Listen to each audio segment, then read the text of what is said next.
I went on a Massachusetts prison journey. So I started out at Walpole. I spent some time in the Hole. There was a librarian, just like there is many, many times, and she was dedicated to making sure the men in solitary got access to books. And so she gave me this little guide from Pen America that showed you how to submit your poems. Every month, I could send out 3 letters, and I started to trade my food for more stamps. So I'd be like, hey, who likes Jello? And, if someone liked Jello, I'd be like, how many stamps do you want to give me for the Jello? Probably about 4 months in, I was sending out anywhere from 40 to 50 submissions a month. Welcome to inTUNE, stories of connection through music.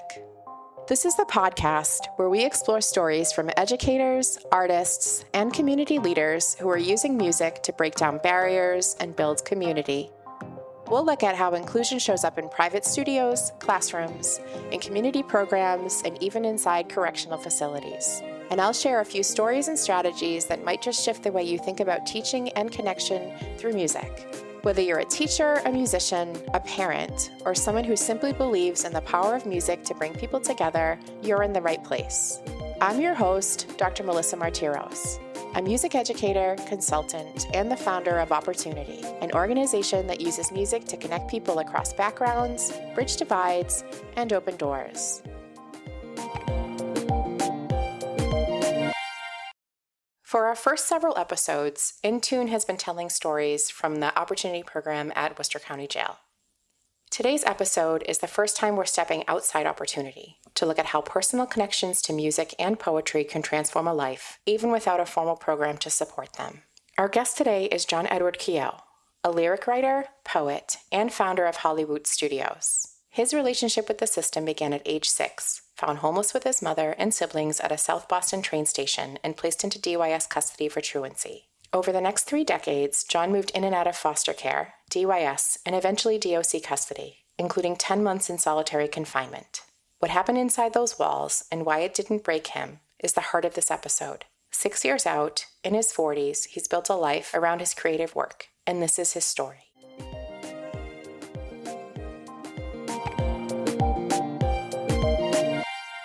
I don't really know your background, John. I know that you did some time, and I know that you're doing awesome stuff on the outside, but I really don't know too much about you, so I'm looking forward to it. Sweet. Excited to talk about it. Before we get into the questions, I'd like to just maybe have you talk about who you are and, what your passions are. My name's John Edward Keough. Saying my name that way is probably the best way to indicate who I am and what my passions are. I'm a poet. That's my number one focus. So if there's any one word, I guess that would encapsulate who I want to be. It would be John Edward Keough, the poet. Most poets, especially the older, pretentious kind, would use 3 names instead of just the regular first and last name. And so to live in Rome, you want to be like the Romans. What kind of poems do you like to write? I like to say that I am a memory memorialist. I like to take memories of my life and the things that are happening around me and make memorials to them that would last. And so I like to do comparative things, taking events from my own life and then comparing them to things that are happening in real time. It doesn't necessarily always have to be serious. It could be fun and silly and light. And so the latest poem I wrote is called Shot Full of Holes, which is about an event that happened to me when I was 16. I got shot. So I used that particular event to create like a dynamic between what's going on in the real world today. The United States is at war right now. And also there's a lot of just political strife, I guess, in our country. When all that stuff is going on, what happens when a kid gets shot? And so I used that memory to do that. So that's kind of where my focus is. I'm a long-term poet, so I've been writing poems since I was a little kid. And so I've gone through different stages, I guess, of my poetic journey. Now I'm really comfortable with my voice. I know kind of what I wanted to say and how I wanted to say it. So I'm prolific, I guess. I write a lot now and put out a lot of stuff. What were you doing before you got shot? Hour before we got shot, we were actually eating pizza. Long story short, it was a gang incident. So there was like a rivalry between a good friend of mine and then this group of people. And they really wanted him to join the gang and he didn't want to. And it was one of those scenes where it was like, hey, we're going to meet them in the parking lot behind this liquor store. And so me and a couple other buddies, we went with them. What does happen when a kid gets shot? I was shot in my leg. And I didn't realize I was shot until I felt like the blood kind of going down my leg. My reaction, which was complete and utter shock, I was shocked. But the younger people around me thought I was like a stone cold person because my face froze because I'd just been shot. So then it led to this kind of like legend of John being this really tough guy, which is not true at all. There was a Chevy Suburban, an old Suburban. I got into it and laid in the back, and I put my finger in the hole where the bullet had gone in. That to like stop the bleeding. So we drove around for a couple hours, and I was not stopping the bleeding. So they basically dropped me off at the hospital, and I walked in on my own accord, bleeding, and then got taken into the hospital. This is in the 90s. The police, came to talk to me, and I didn't tell them anything. And so that also added to the legend of me as a badass, I guess. But mostly because I didn't really know what to answer because I was kind of delusional and delirious in that moment because I had lost a ton of blood. So it would be fun to, have a Hollywood kind of ending to it. Like I was being this tough guy, but it had nothing to do with that. I was just a 16-year-old kid who had lost a ton of blood.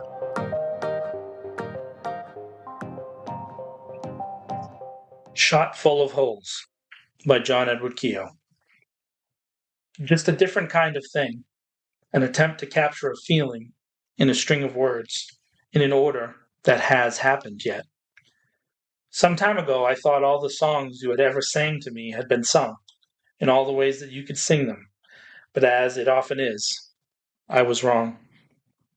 Standing in the parking lot, loud noises, hot metal brushed by on its way to wherever it was going without me, and left me there, alone. Later on, others asked me why I shake my leg. The people who make decisions in the middle of the night when no one is looking made up a disorder for it. But then and there the blood was pouring, and all I could think about was that the jeans were new, and you had just bought them for me, and it was the first week of school. There was a young man there who looked at me and said I was too cold for his blood. He gave up that life, moved to Buffalo. He runs a laundry service, has 6 kids, still married to the same girl. And I wish I could tell him that I wasn't being cold. I just didn't want to face you about the jeans. Those were Levi's with the carpenter panels. I used to put a hammer in there, and it fit perfect, like I was a real man. And everyone around me was scared. To this day, I remain annoyed. Why were they scared? When I was the one shot full of holes and bleeding where I stood. In my defense, I put my pointer finger in the biggest hole, and we got in the car, his old Suburban. I laid in the flat, staring at the ceiling, and imagined how to say what it is I had gotten myself into. The blood stopped a bit, but I was dizzy, and I lost my words a bit, and they dropped me at the hospital. There was a grizzled old cop who knew me by sight, and said it was only a matter of time. Wouldn't it be funny if he read this? I was a bad man, and now I am a poet of the coolest kind, the memorialist. I make monuments of moments, moments that a child should never see, but I saw them. I thought they were normal, but now I know that was silly. One time, 25 years later, I stood on Main Street and looked at the gutter as if there would be a chance the slug would still be waiting for me to find it and bring it home. But that old slug had a place to go, and boy, did he go through me to get there. And fast. Do you think that maybe the adults that have hung around for a while wonder how much of these are word for word true? Or if I am exaggerating, as is a poet's wont, or that I am expertly weaving the verse to get to the perfectly timed ending, and that I am not as broken as I seem.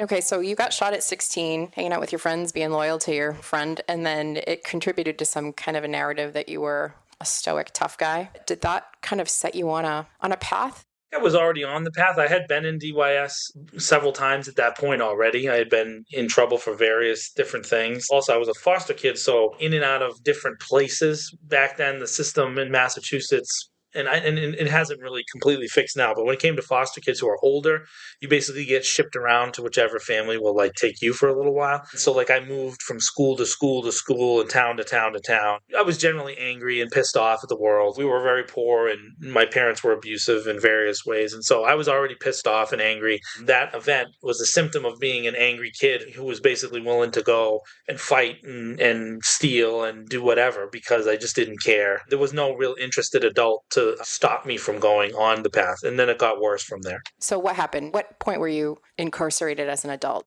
My first time as an adult, I was 20 years old. So I had robbed a bank. This was in 2003 with my sister. My sister was my co-defendant. It was fun.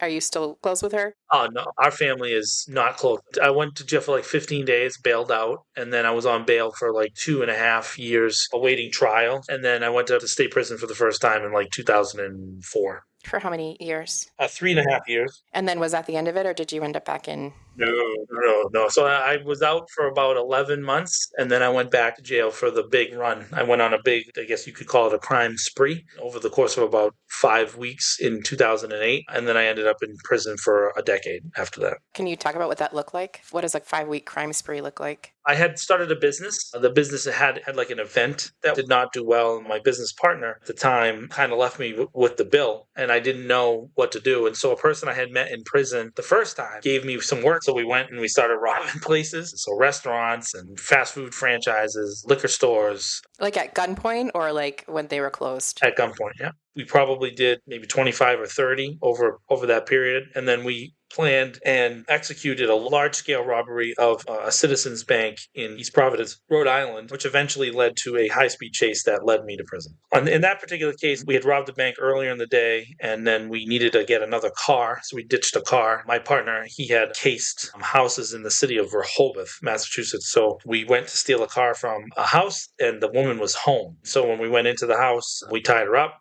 And then my partner and I, we got into an argument. He wanted to kill her. And that was probably the first time in my life that I thought about stuff. And I thought, well, I don't know if I want to do that. And that it's important because she overheard that argument. And so then we left, we stole the car, and we went to rob a bank. And in the process of that, he got out of the car and I was in the car by myself. And an off-duty police officer heard the call for the car, which was actually a Toyota Prius. And that was in 2008, so they weren't like a common car. And then I took off in a high-speed chase up Route 1 in East Providence. And then I ended up in the river, the Taunton River, which I crashed into a tree, jumped out of the car, got hit by the police car who had followed me, and I kind of jumped forward, and I ended up in the river. And then I had a standoff with the police for about 3.5 hours.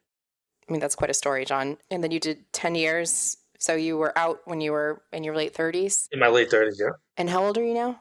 I am 43.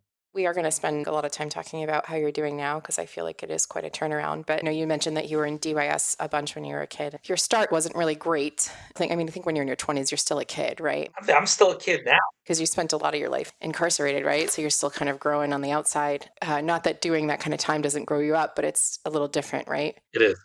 Okay, so you're clearly a creative person and you clearly need that outlet. Can we go back? Can we just talk about when you were a kid growing up? Did you have an inclination for creativity? I mean, I know you wrote poems. I was a prolific writer. My mom taught me to read and write very early before school. And so I was an advanced reader, read a lot of stuff. My mom was an aspiring writer. She had a novel that she worked on almost her whole life. She never finished it, but it was called Apple Blossom Time. She inspired me, to chase that. And so I wrote poems and songs and stories, from a very young age. There's a picture of me when I was like 4 or 5 years old, and I have like a book and I'm writing.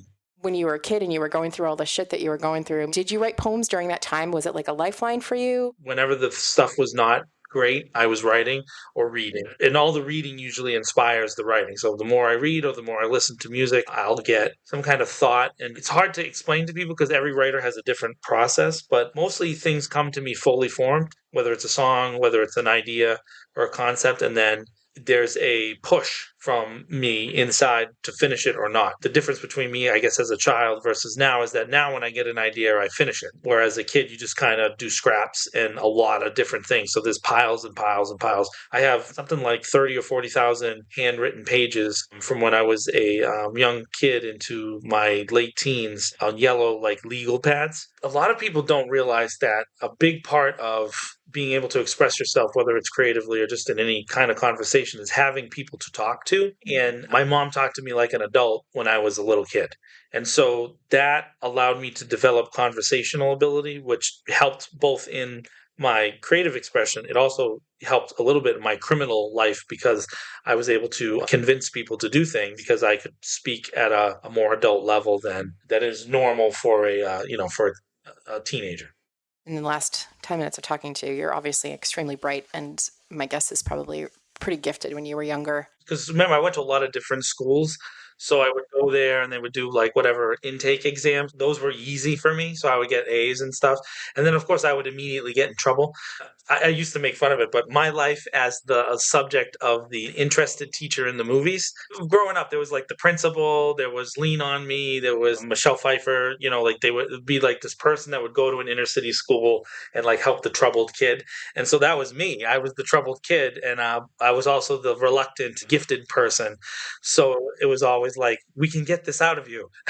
And they couldn't because I was just so angry. I mean, the anger. But it was justified. I mean, your anger was justified. Yeah, I think it was justified. I also think that there was at some point a transition between when it became justified and I became vindictive and started hurting people that didn't deserve it, right? And you could say that there was adults that definitely didn't get the same level of punishment that I did as a child, and they should probably answer for it. At least they should have to admit things, so there's definitely relatives of mine that got away with a lot of stuff. But at some point, I knew what I was doing was wrong, and I started to use my physicality. I was a big guy, so I've been the same size pretty much since I was 11 years old. So I'm just about 6 feet and about 230 pounds, and I've been that size since then. So I started to use that in conjunction with my anger, and that caused a lot of trouble for a lot of people. You're owning it now. Oh, yeah. So I've been through the transition, of the way they approach psychology for kids and youth who have been troubled. So there was like a period in time where it's like, at some point you got to deal with it, and then there was like this time where it's like, oh, it's not his fault because, he was troubled. And then it's kind of started to swing back, I guess, a little bit. I think that there needs to be a happy medium between the two. Obviously, the environment that I grew up in was not conducive to a healthy childhood, no doubt about it. But there are other people who have had it way worse than me, who have been very healthy, successful adults. And so there's always someone out there that could tell you that their childhood was worse than yours, right? There's always that. So what's the difference between me and them? Why were they able to go on to become something that I couldn't? I think so. That's related to my own personal psychology, and I get it. There's genetics involved. There's a lot of different aspects, environmental concerns, and sometimes things are just related to timing. But there was definitely a point when I knew I was not doing good and I did bad anyways. What point would you say that was? I would say probably when I was like 14 or 15 years old, I was in a DYS like lockup. We had an argument over like where we were sitting or something like that. And, so we got in a fist fight, and I was much bigger than him. And, after hitting him once, he was on the ground, and then I kept hitting. I kicked and kicked and kicked and punched and kicked and punched and kicked and punched, and I knew I was doing wrong. That moment, I knew that I was bigger and stronger than him, and I was punching down. That definitely started to change kind of the way I viewed myself for a long period of time. But you didn't have the wherewithal to stop at that point. I mean, that's a really interesting question. I think that I could have, because there were other chances that I did. There was a point where I wanted to express my overall anger towards somebody. And in that particular case, arguing over a hot dog, I did. And I think that part of it is because what I went through as a child and into my, late teens from other adults was so abusive that I was scared of them. And I think in this case, I wasn't scared of him. And so I wanted him to feel what I felt. I definitely had the ability to stop.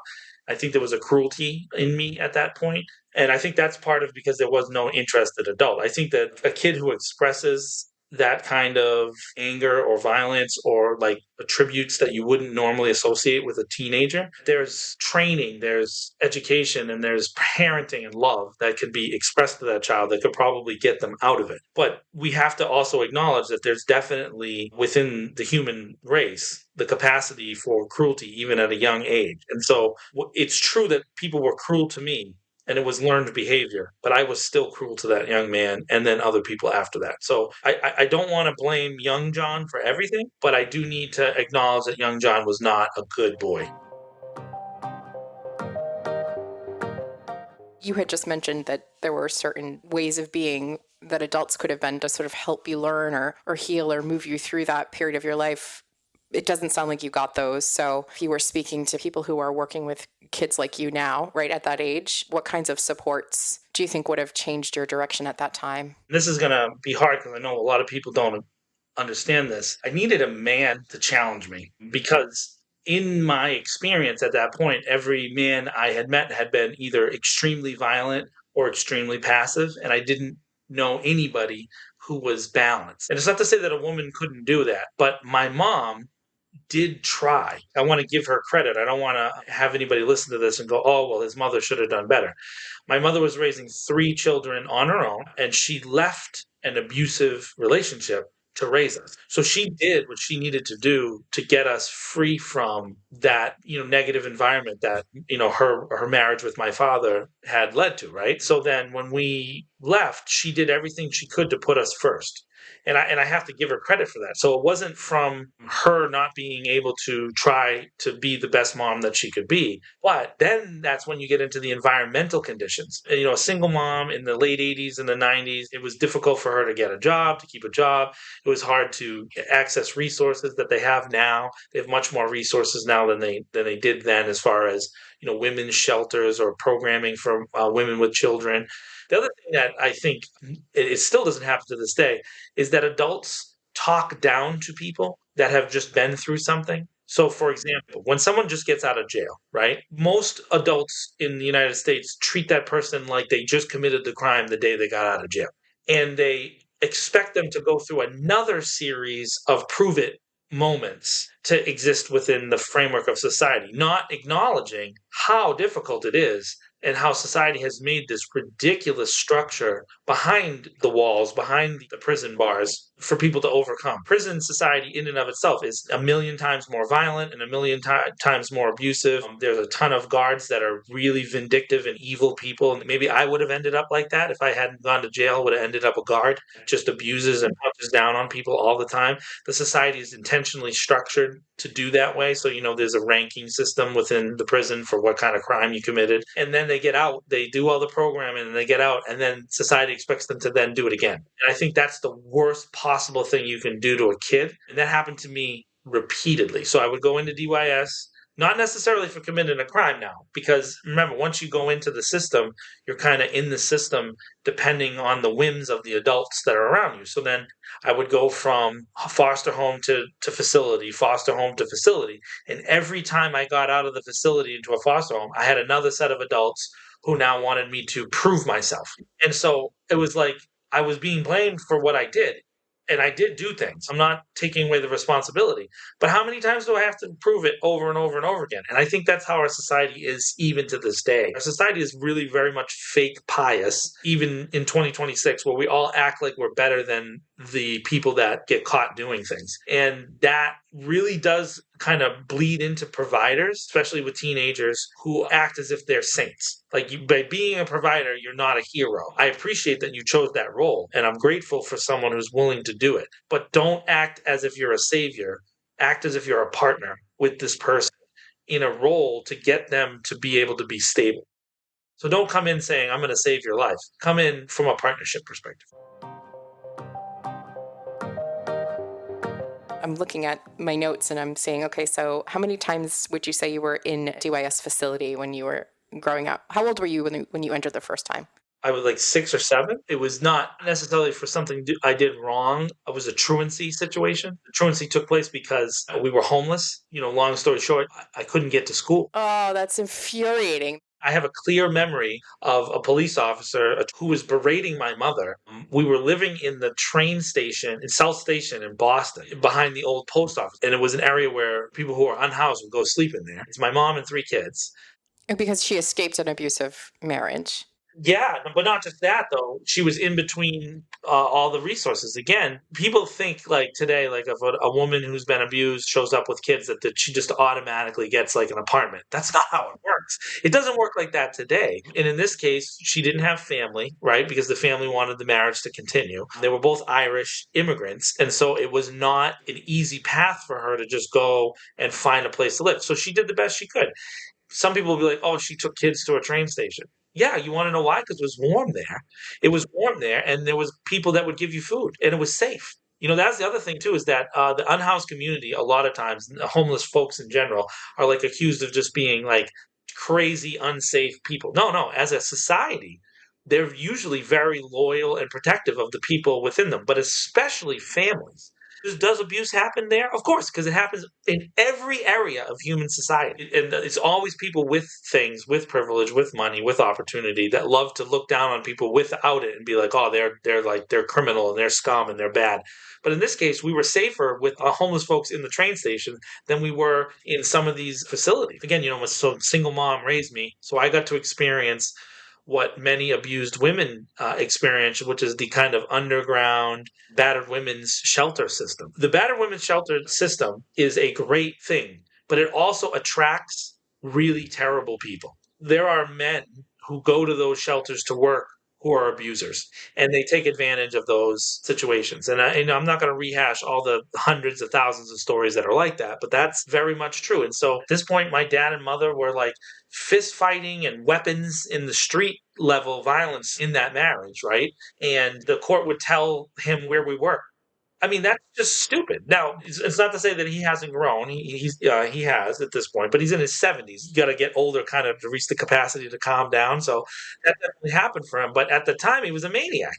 I was a little boy. I was the my mother's oldest of the three of us, and what was I going to do to help her? I was 7. You know what I mean? Like, what does a 7-year-old do? Kudos to my mom, who passed away last year. To me, she's a hero. The fact that she even got us out of there. These are things that I've thought about for decades at this point. Yeah, so much. Just to kind of pull us back a little bit, age 6 and 7, you were put in a DYS for truancy. That was not at all your fault. And then you kind of were in and out pretty consistently until you ended up in, I guess, state prison when you were 22 to 26. Did you remain true to your poetic expression from 6 till 26? Yeah, I would say that the reason that I'm alive is because I never was completely cut off from poetry and music. I was able to get to a place where I could stabilize through song. One of the things that I used to do, and I still do this sometimes if I get highly stressed, is that I sing the Patsy Cline song, Walking After Midnight, because it was one of my mom's favorite songs. She loved Patsy Cline and Loretta Lynn and used to sing all those songs to me all the time. But in particular, that song, Walking After Midnight, used to make me calm. So I would get into a cell because generally speaking, whenever you go into one of these facilities, you start off in some kind of holding area, right? That song, Walking After Midnight, it used to allow me to calm down. And so I would sing it in the cell out loud to everybody and anybody, and it would make me feel good. And I go out walking after midnight, out in the moonlight, just like we used to do. I'm always walking after midnight, searching for you. Then it would make me start thinking about poems and thinking about stories. And then eventually, when I got to a cell where I had writing utensils, because eventually you get to a place where they give you something to write, I would start writing again. Poetry, songs, short stories, long stories, essays, everything you can imagine, I write. So you were never really cut off from it, but because you pursued it. Were there opportunities for you inside any of the DYS facilities or when you were incarcerated in your early 20s to pursue anything formally? Like were there music classes or poetry classes, or was it just kind of on you to hold that lifeline for yourself? I think that in every place, there was usually at least one person. There's usually some staff member that's interested in that and like kind of guards the library and guards the music. And I got opportunities to do a lot of things.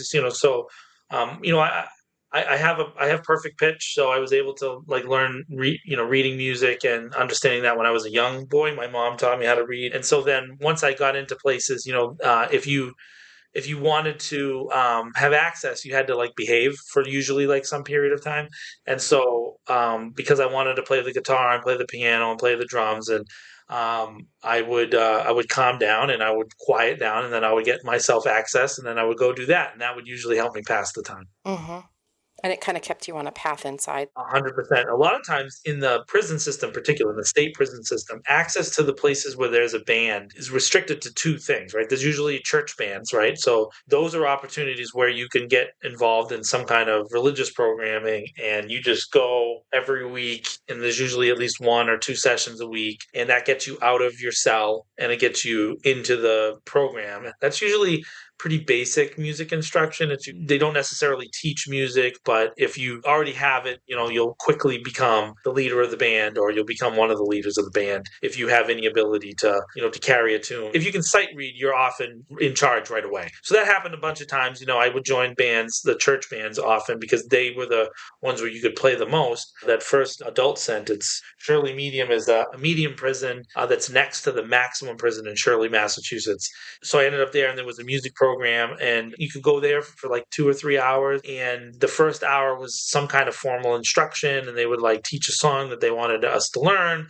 And then the last 2 hours was usually like some kind of jam session. And so then there were more than one band because prison is hyper racially segregated, which is not fair, but it's just the way it is. It's definitely bad that it's like that. To reform that, you have to have total and complete prison reform. And so it's not something I can achieve in this conversation. It's just the way it is. So the white guys would play with the white guys and the black guys with the black guys. But in that usually jam session that was after the instruction, you sometimes would have the groups mix, because that was the only time where all the guitars were out and all the pianos were out and all the, you know what I mean? And so then people were very nice in those hours, that people who wanted to play music would just go and play music. You didn't want to lose your opportunity, because usually, at least in the medium prisons, you could get into some kind of trouble in the music program and like get back, but it was usually maybe you got 2 chances, right? So, but if you did anything that was like led to the destruction of a instrument, you're done forever. Done not just there, but you're done in every prison in the state. And so people were, most of the time, I would say 99%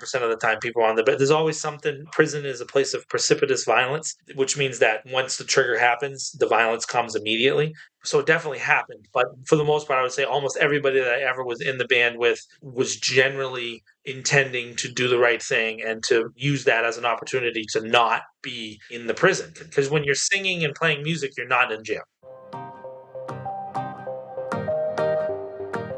And so, and I know a lot of folks out there are like critical because most of it's like kind of religious programming. And that's true. It's not easy to like learn Metallica songs when you're in jail. But the fact is that it's available, and you can find things that maybe inspired a genre that you're attracted to. It's like if you're a heavy metal guy, or if you're a rap guy, there are a lot of, musical DNA that has been passed down over the years that started in churches.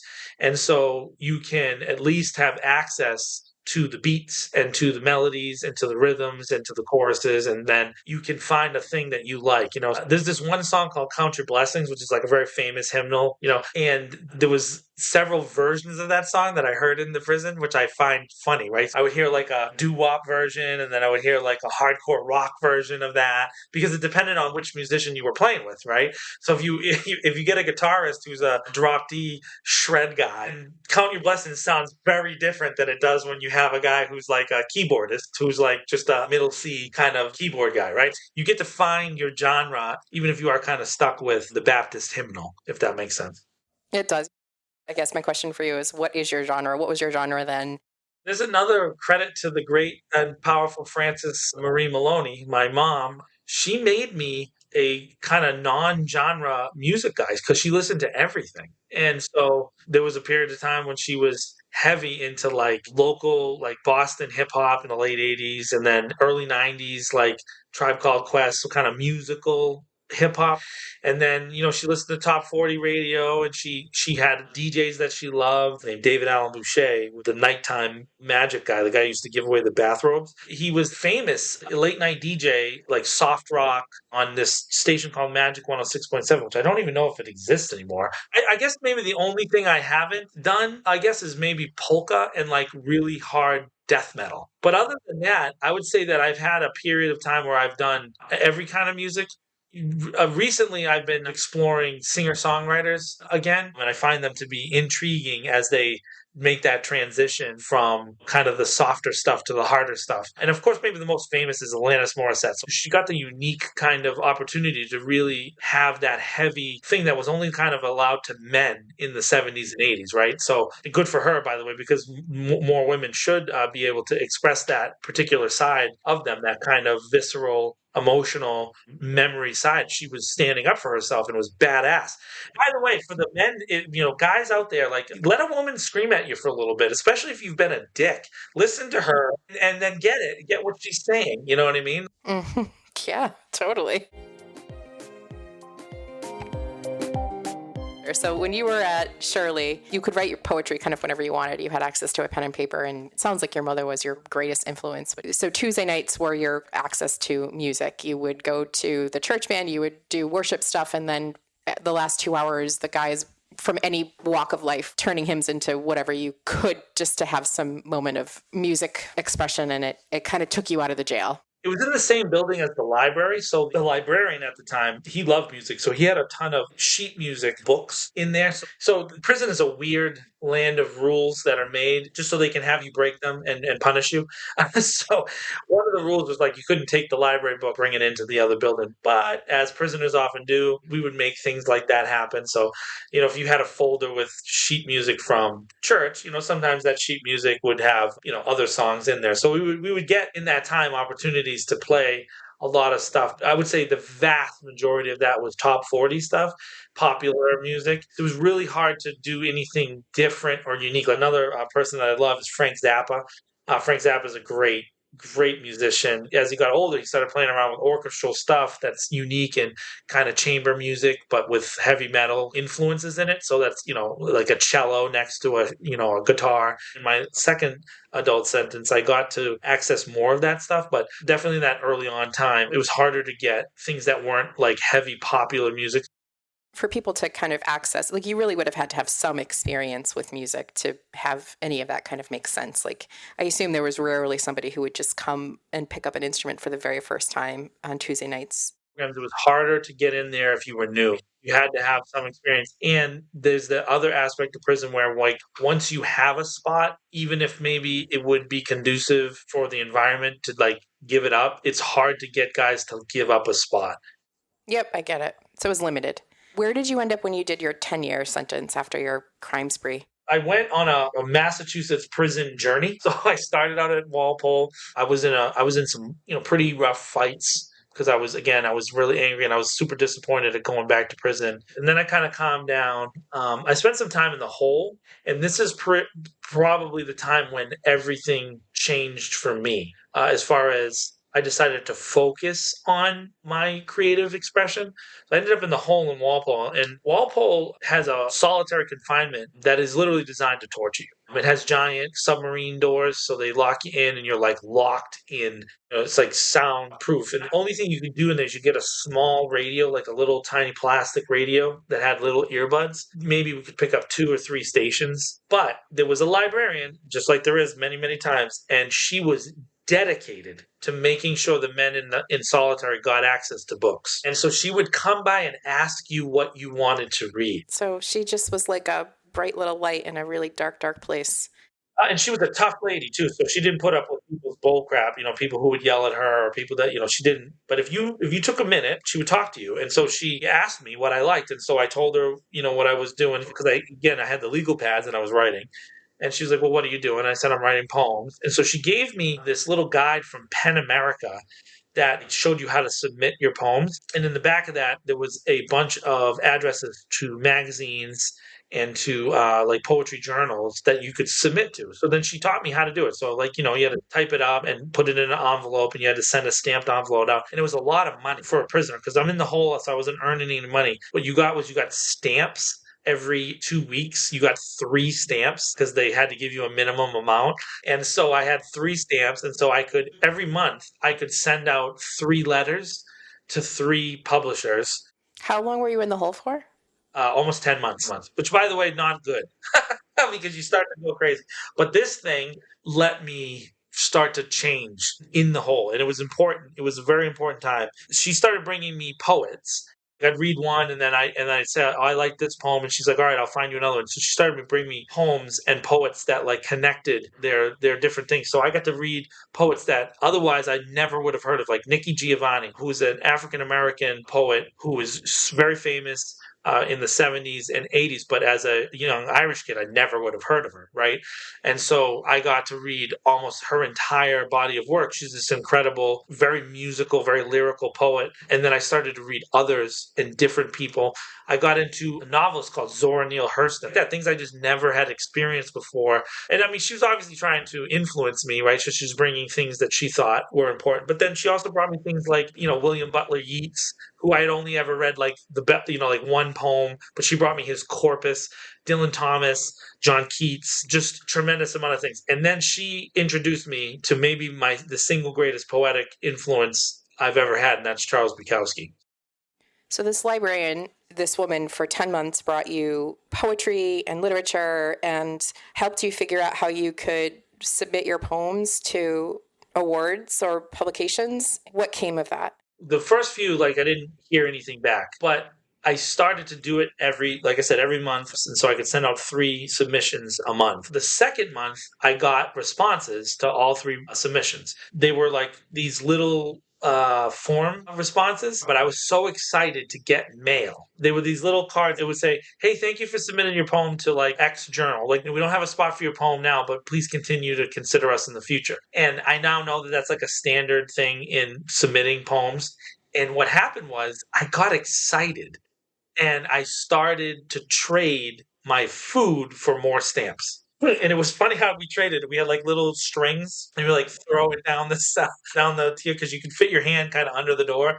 So we would like slide stuff up and down the tier. I figured out the food I didn't like, and I would find people that liked that food. So I'd be like, "Hey, who likes Jello?" And if someone liked Jello, I'd be like, how many stamps do you want to give me for the Jello? Because most of the people in the hole don't use those legal things. So I would usually get that whole little legal kit. And the legal kit was like 3 stamps, 3 envelopes, some sheets of paper, and like a little blue pen. So I would get all those and I would accumulate them in my cell. And so probably about 4 months in, I was sending out anywhere from 40 to 50 submissions a month. And then what happened? So I got out of the hole and I ended up in Bridgewater Prison. It was just an easier place to be, I guess, is the best way to look at it. And so I got there and I got access to the library there. And within 2 months of arriving there, I got a very important letter as far as my poetic journey. So I had submitted to this poetry review called the Hiram Poetry Review in Ohio, which is published by Hiram College. And the editor there, his name was Willard Greenwood. He's still the editor to this day. And he wrote me a letter about a poem that I had submitted. And the letter was the first detailed feedback I had ever gotten from an editor. Did he know you were incarcerated when you sent it? He knew I was incarcerated. He gave me great encouragement and he challenged me. I will be forever grateful for Mr. Greenwood. But basically, the letter he wrote me was, "Hey, John, this poem that you sent me is good, but it could be great. You should rewrite it. And I'm telling you right now, you need to kill your babies." That's what he wrote. Now, I didn't know what that meant, but it was super encouraging. And so I reread the poem. And in the poem, there was 3 lines that I loved. I just loved them. And I realized those were my babies. And so I took those lines out of the poem, I rewrote it, and I resubmitted it like within 24 hours. And I got a letter back 3 days later, and he bought my poem. I think I got $7 and I got copies of the magazine that it was in. So my very first published poem, it's called "So Rude the Flowers That Grow and Do Not Grow Beautiful." That's the title. It's a line in a poem from Charles Bukowski. And it was my first ever acceptance in my life at that level, and it was a revolutionary moment. Wow. I can't even imagine what that did for you in terms of motivating you. Does he know that? Have you talked to him since then? Yes, I have. And so I don't know that he knows how much of a big deal it is. Because for him, it was just him being himself. I think he probably did that for a lot of poets. But he inspired me, and so that really helped. And then from there, I started getting published all over the place, dozens of magazines, and it made me confident because I thought, oh, wow, I'm in jail doing this, and I'm good enough to get published. And to the point, I eventually got published in a national magazine called America Magazine, which is published by the Jesuit order of Catholic Church. But at the time, it had like a million subscribers. And so, I got a poem published there. I made like $60. I got free subscription to the Writer's Market. The Writer's Market is a book that's like put out every year that like has access to all the publishers kind of in the United States. And in it has a ton of training materials. And in that, I found out that if you get paid for poetry ever, that you're in like the top 1% of poets ever who have lived. Because most of the poets never get paid. It's just rare to earn money for your poetry. And so that got me really excited, like, oh man, maybe I can do this. I also started getting published as an essayist. So I wrote essays about a lot of different things. So this is about 5 years into my sentence. I made the determination that I'm going to get out early with good time, and I was going to go back to college to Clark University in Worcester, where I had started when I was a teenager, and I was going to get into Clark, and I was going to get my degree and become a working writer and a working artist. I got out of prison in 2019. I went to Clark like within 2 weeks of that release, and I found out that I was actually still a student. So I had never withdrawn from Clark when I had gone on my early life prison journey, and so I was still a student. I was actually on probation, which is great. Yeah, it's stunning. I mean, it's remarkable. I mean, and it really makes me want to find that librarian. She's not the only one. There's several other people that helped me on that journey. The Department of Corrections is retaliatory against staff members who help prisoners. It's just a fact. This is so much information, and I'm loving this. So you got out, you did your degree, you had these concentrations, you kind of turned your life around. I wonder if there was a moment of redemption, if you've ever had contact with the woman that you guys tied up, what that looked like for you. And then also I really want to talk about the stuff that you're doing now with Hollywoot and Worcester. So I'm still involved in what's called restorative justice. Restorative justice is a program that connects offenders with people that they've victimized. And I would say that because of that program, I can't discuss the interactions that I've had with the family, but I would say that I've done what they've asked me to do. They've definitely supported my journey, if that makes sense. It's the best way to put it. The important thing there is I assume the restorative justice program is voluntary. It is. So that's a choice that you made to try to make things right as best as you can.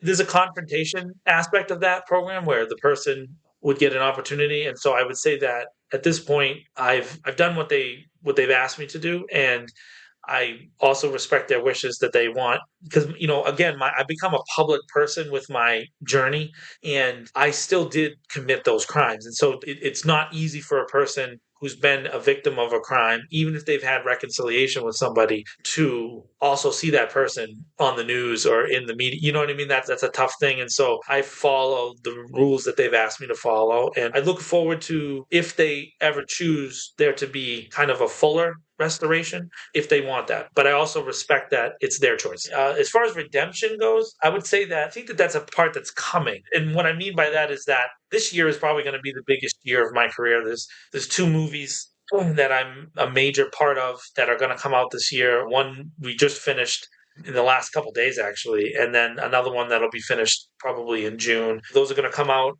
And Hollywoot Film Group, it was a dream that was born while I was working at a warehouse. And basically, I got out of jail. I got 3 jobs. I got a job with People Ready, which is the division of Labor Ready. And that job was like demo work. Like I did demolition.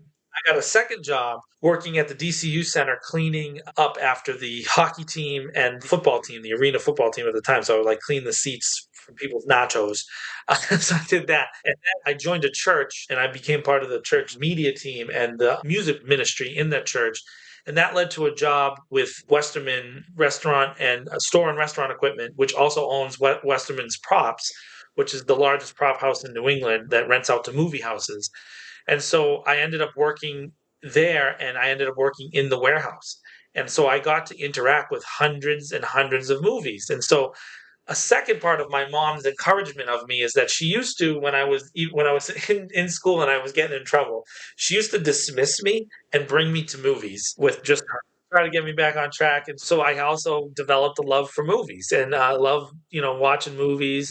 As I was working at the warehouse and getting to experience kind of the art department side, that's the side of the people who dress the sets and put on the makeup and the costumes and all that stuff, I found myself intrigued with how writing and movies and music all kind of interact. And so, I eventually believed in myself enough to start my own company. And so I started Hollywoot Film Group as a corporation a few years ago. The first year, as small business owners out there will know, was not easy. But now we're profitable and we are able to at least pay me a salary, which is great. And then we're moving into the direction of being able to create a sustainable film economy, an art kind of based economy here in Worcester, and to give guys like me a chance because I know how it is. And I recognize that there are people who've struggled through things and have gone through things that haven't done it. I actually have an intern now, which is unbelievable.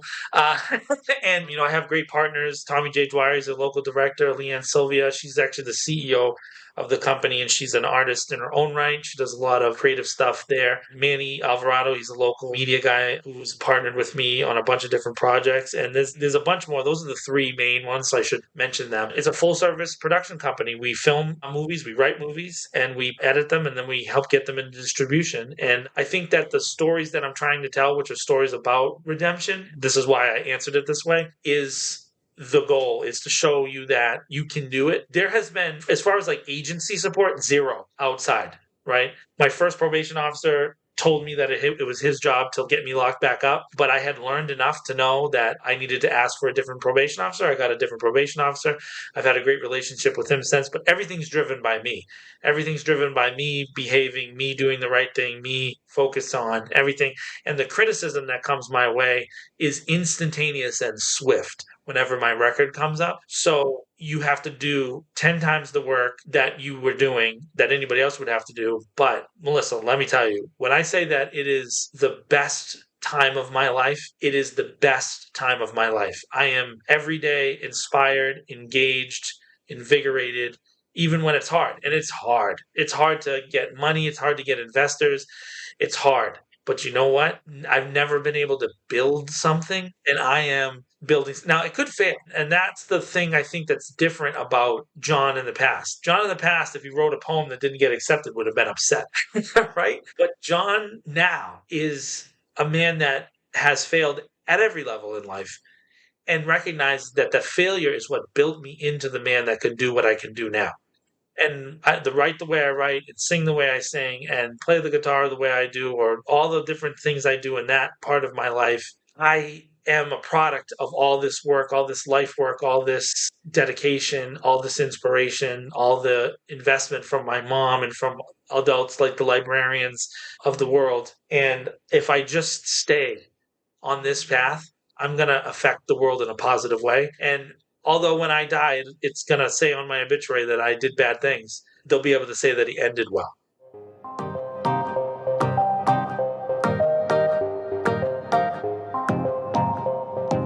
I'm sitting here listening to you. I'm just overcome with emotion. My dog, he just came over and put his head on my lap because he can feel all the emotion coming out of me while you speak, which is a testament, I think, to what you're saying. You know, you finished that 10-year stint and you didn't come out and say, okay, well, I'm healed now and I'm going to just leave all of that behind me and move forward. You volunteered for a program where you gave the victim an opportunity to really just confront you and call the shots in terms of how she wanted to move forward. You didn't turn your back on it. You took ownership and you are remorseful and you are doing what you can to make the best of your life from this point forward.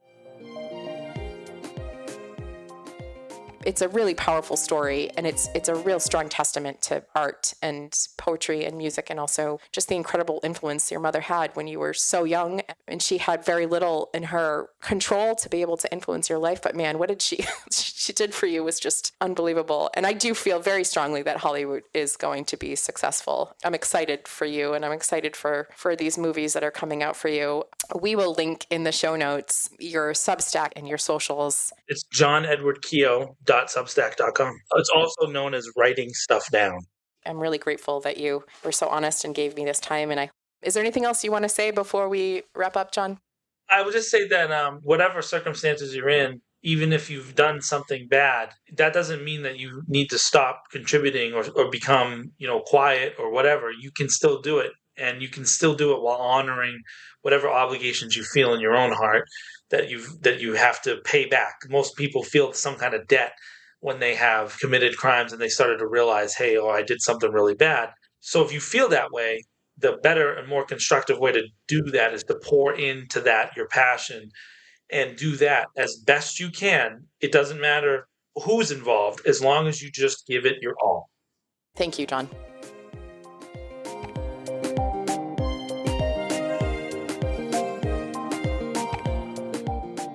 There's a Patsy Cline song that John's mother used to play for him when he was young. She was a writer herself, someone who made sure her son had paper and pen even when they had very little else. And somewhere between those early days in South Boston and the holding cells he'd find himself in years later, that song became something he carried inside him. He'd sing it quietly while waiting to be sentenced, not just to steady himself, but to calm the people in cells around him. I go out walking after midnight. That detail has stayed with me.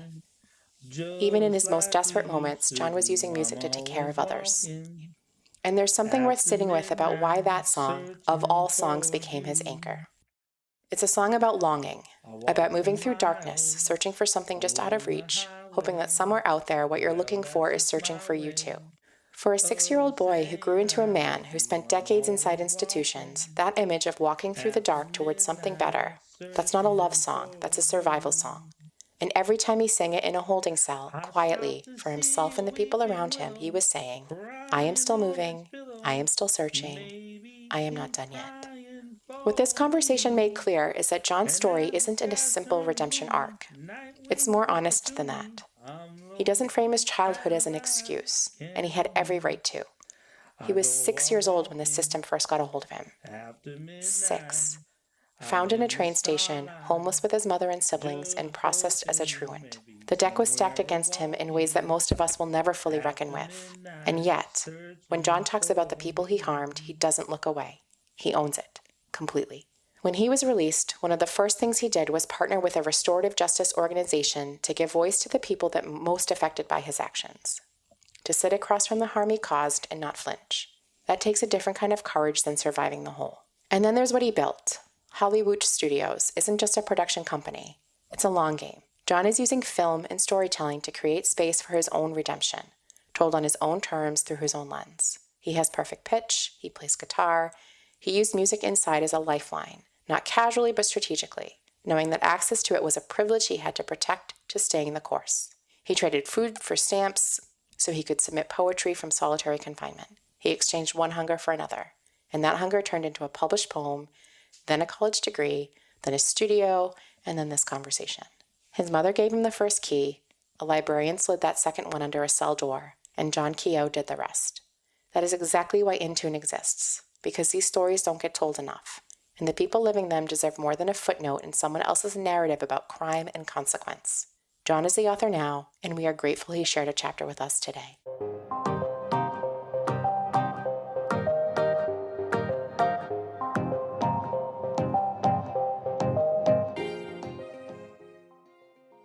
Each episode of inTUNE will include a segment called The Pulse, where I respond to real questions from teachers, parents, educational leaders, or community partners about inclusion in music.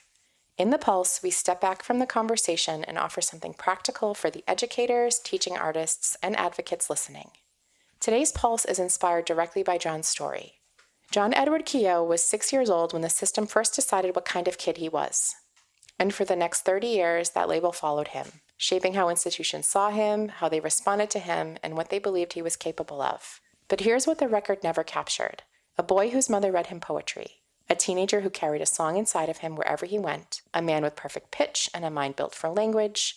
Whose passion for the written word was so consuming, so relentless, that it pulled him out of his circumstances and carried him all the way through. For educators working with youth who have been labeled, removed, or pushed out of traditional learning spaces, here are things to hold on to. 1. The record is a snapshot, not a story. Every file, every IEP notation, every disciplinary history tells you what happened. Doesn't tell you who is sitting in front of you today. Make it a practice to meet the student before you meet their paperwork. Ask them what they're good at.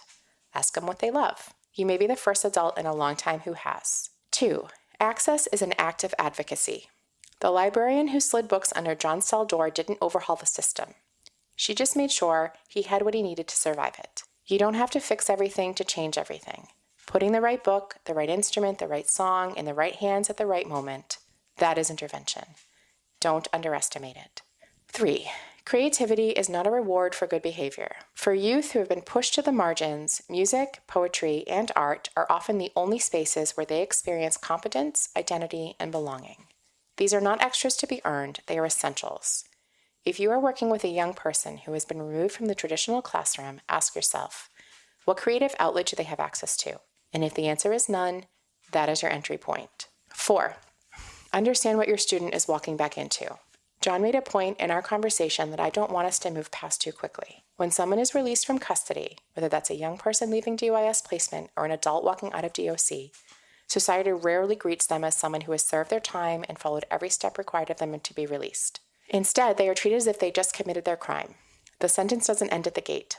It follows them into every job application, every housing form, every classroom, every relationship. For educators, this means the young person sitting in front of you may be carrying not just what they did, but the weight of how the world has decided to keep defining them by it. Your classroom may be one of the only spaces where they are treated as someone with a future rather than somebody defined by a past. That is not a small responsibility and is not a small opportunity. 5. Partner, don't save. John said something in our conversation that stopped me cold. When I asked him what he could have used from the adults who tried to help him as a kid, the ones who showed up but couldn't reach him, he didn't hesitate. Don't act as a savior. Act as if you're a partner with the person. Most of us came to this work because we wanted to help. And wanting to help is not the problem. The problem is what happens when helping quietly becomes rescuing. When our need to fix becomes the loudest thing in the room. Young people know the difference. John knew it as a kid. Before you intervene, ask yourself, am I doing this for them, or am I doing this for my idea of who they should become? Partnership means following their lead, staying when it's uncomfortable, and trusting that your role is to hand them the tools, not write the ending for them. John's story is proof that transformation doesn't require perfect conditions. It requires one person who refuses to see a record when a human being is sitting right there, and who shows up as a partner, not a savior. That person could be you.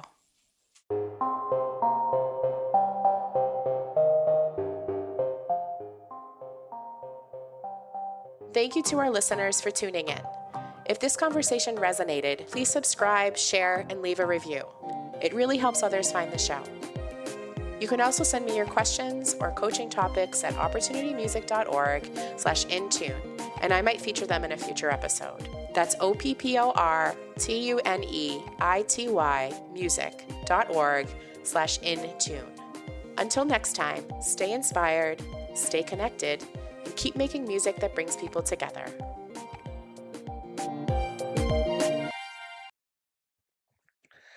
I stopped to see a weeping willow crying on its pillow. Maybe he's crying for me. And as the skies turn gloomy, night winds whisper to me, I'm lonesome as I can be. I go out walking after midnight, out in the starlight, just hoping you may be somewhere a walking after midnight, searching for me.